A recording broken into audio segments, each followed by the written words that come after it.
Hi, so I'll be explaining how to use Bubbly. Bubbly's is a graphic organizer website. So within the classroom, you could put a topic and have different branches of the topic. So as you can see here, I have the reasoning for nationalism.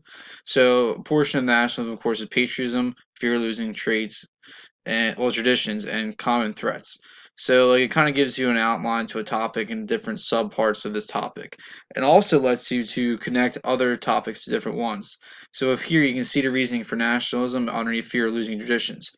So I explain here that basically immigrants entering a country, there's a fear of losing, your place in the country, and that's exactly what the racial threat theory is here. So I tied the two connect together because they're obviously related. This is really helpful in the classroom when relating topics or even explaining it.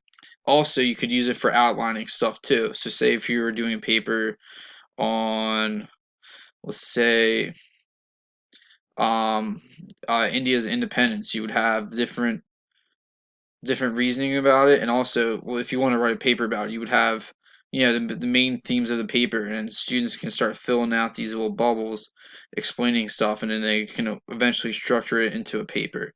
So that's how you could use Bubbly in the classroom, specifically a history classroom.